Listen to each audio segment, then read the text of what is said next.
23 अगस्त सन 2023 भारत के इतिहास का ऐसा दिन जिस दिन भारत के चंद्रयान 3 ने चंद्रमा पर सक्सेसफुल सॉफ्ट लैंडिंग की।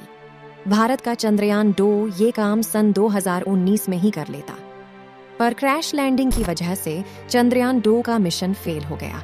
पर इस बार भारत ने चांद पर सॉफ्ट लैंडिंग की। अब तक चांद पर केवल 3 देश ही सॉफ्ट लैंडिंग कर पाए थे।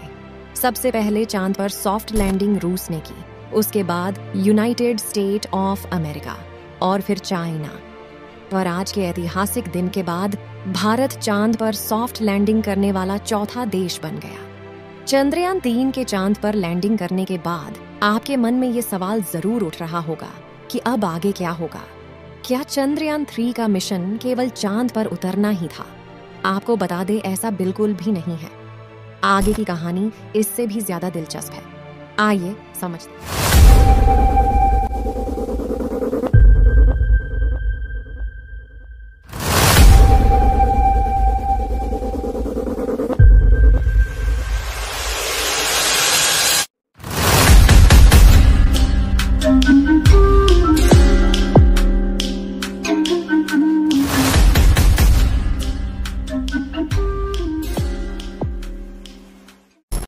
चंद्रयान 3 की लैंडिंग का टाइम बुधवार की शाम 6:04 पर तय था, जो बिल्कुल ठीक टाइम पर हुआ। चांद पर सॉफ्ट लैंडिंग करना इसरो के मिशन का केवल आधा हिस्सा ही था। असली काम तो अब शुरू होगा। चंद्रयान 3 का मकसद केवल चांद पर उतरना ही नहीं, बल्कि ज्यादा से ज्यादा डेटा इकट्ठा करना था, जिससे चांद को और करीब से समझा जा सके। चंद्रयान 3 के मिशन को अब केवल लैंडर और रोवर, ये 2 डिवाइस ही पूरा करेंगी। चांद पर उतरने के बाद लैंडर और रोवर के पास सिर्फ 14 दिन का ही समय होगा, क्योंकि चांद का एक दिन धरती के 14 दिन के बराबर होता है। यानी लैंडर के उतरने के बाद सिर्फ 14 दिनों तक ही दिन रहेगा, उसके बाद रात हो जाएगी। पर मिशन को पूरा करने के लिए केवल 14 दिन ही क्यों जरूरी है? ये काम तो रात में भी किया जा सकता है। आपको बता दें, लैंडर या रोवर दोनों को ही सोलर पैनल की वजह से ऊर्जा मिलती है, जिससे ये केवल दिन में ही काम कर पाएंगे। इसीलिए लैंडर और रोवर के पास मिशन पूरा करने के लिए केवल 14 दिन का ही टाइम होगा। अब बारी आती है असली काम को करने की, जिसके लिए चंद्रयान 3 इतनी दूर से आया था। इसरो ने लैंडर मॉड्यूल को ठीक सूर्योदय के समय चांद के दक्षिणी ध्रुव पर उतारा था। चांद पर लैंड करते ही लैंडर धूल साफ होने का इंतजार करेगा। इसके बाद लैंडर अपना नीचे का हिस्सा खोलकर एक रैंप बनाएगा। लैंडिंग के करीब 4 घंटे बाद इस रैंप से 6 पहियों वाला रोवर बाहर आएगा। इस रोवर की स्पीड कंट्रोल्ड होगी ताकि वो झटके खाकर नीचे ना गिरे। चंद्रयान 3 के रोवर का वजन केवल 26 किलोग्राम ही है। रोवर 1 सेंटीमीटर प्रति सेकंड की स्पीड से नीचे उतरेगा और नेविगेशन कैमरे की मदद से आगे के सफर के लिए जगह तलाशेगा।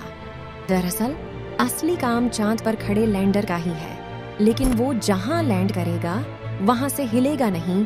रोवर लैंडर से अलग होकर आगे की तरफ बढ़ेगा और जहां जहां से भी गुजरेगा डेटा इकट्ठा करके लैंडर को ही बताएगा। मतलब दोनों आपस में बात करेंगे। इसके बाद लैंडर ही सारा डेटा धरती पर इसरो को भेजेगा। रोवर के पेलॉड्स में लगे इंस्ट्रूमेंट्स चांद से इकट्ठा होने वाला डेटा, जैसे चांद का वातावरण, पानी, खनिज की जानकारी लैंडर को भेजेगा। लैंडर में 3 पेलॉड्स हैं। ये पेलॉड्स चांद के क्रस्ट और मेटल स्ट्रक्चर का पता लगाएंगे। इसके अलावा घनत्व, तापमान, भूकंप आते हैं या नहीं, इसकी भी जानकारी इकट्ठा करेगा। रोवर में 2 प्रमुख उपकरण हैं। उनमें से पहला LIBS यानी लेजर इंड्यूस्ड ब्रेकडाउन स्पेक्ट्रोस्कोप ही मुख्य है। ये एक मॉडर्न विधि है जिसका उपयोग किसी स्थान पर तत्वों और उनके गुणों की पहचान करने के लिए किया जाता है। ये उपकरण चंद्रमा की सतह पर बहुत तेज लेजर फायर करेगा। इसके चलते सतह की मिट्टी तुरंत पिघलकर प्रकाश उत्सर्जित करेगी और इसके वेवलेंथ का विश्लेषण करके LIBS सतह पर मौजूद रासायनिक तत्वों और सामग्रियों की पहचान करेगा। रोवर पर मौजूद ये LIBS उपकरण चंद्रमा की सतह पर magnesium, aluminium, silicon, potassium, titanium और आयरन जैसे तत्वों की उपस्थिति का पता लगाएगा।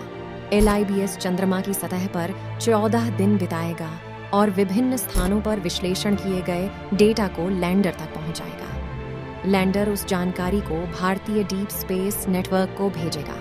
इस डेटा का विश्लेषण करके इसरो चंद्रमा की सतह पर तत्वों की पहचान करेगा। चंद्रमा की सतह पर दिन में तापमान 180 डिग्री सेल्सियस तक पहुंच सकता है।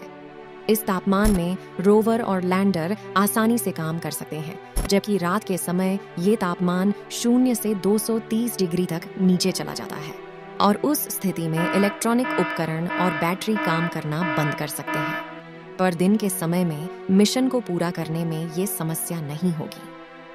आशा करते हैं कि आपको इस वीडियो से कुछ सीखने को मिला होगा, और अगर आपको ये वीडियो पसंद आया हो तो वीडियो को लाइक करके हमारे चैनल बिहाइंड स्टोरी को भी सब्सक्राइब कर लीजिए।